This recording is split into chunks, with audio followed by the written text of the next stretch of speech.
Bollywood hero Saif Ali Khan Mumbai బాంద్రాలోని ఇంట్లో గురువారం తెల్లవారుజామున 2:30 గంటల ప్రాంతంలో దుండగులు దోపిడీకి ప్రయత్నించారు.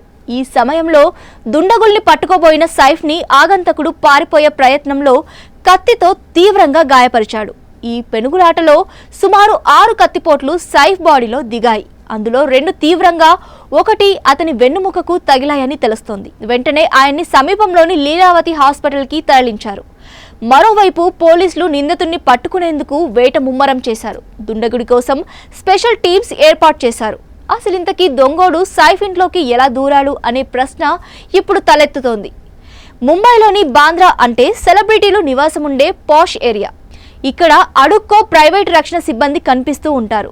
వీరు కాకుండా సెలబ్రిటీల ఇళ్లలో పనిచేసేవారు బోలెడు మంది. యావరేజ్న ఇంటికి 5-6 మనుషులు ప్రతినిత్యం ఇక్కడ కనిపిస్తూనే ఉంటారు. సెక్యూరిటీ సిబ్బంది నుంచి వంట, గార్డెనింగ్, కిడ్స్ కేర్ ఇలా కొందరిళ్లలో ఇంకా ఎక్కువ మందే వర్కర్స్ ఉంటారు. ఇక కుక్కలు, సీసీటీవీ కెమెరాలు ఉండనే ఉంటాయి. నైట్ టైం గస్తీ తిరిగే పోలీసులు అదనం.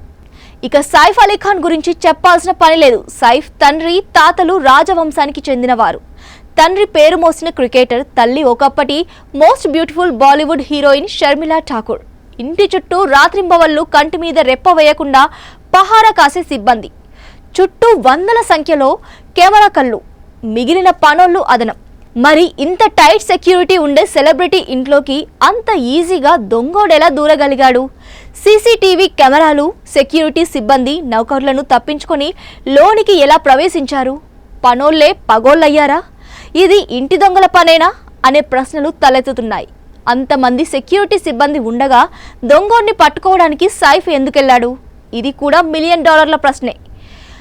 అందుకే నిందితుల్ని పట్టుకోవడానికి ముంబై క్రైమ్ బ్రాంచ్ రంగంలోకి దిగింది. ప్రత్యేక బృందాలని రంగంలోకి దింపి కూపీలాగుతుంది. మరి చూడాలి ఏం తేలుతుందో.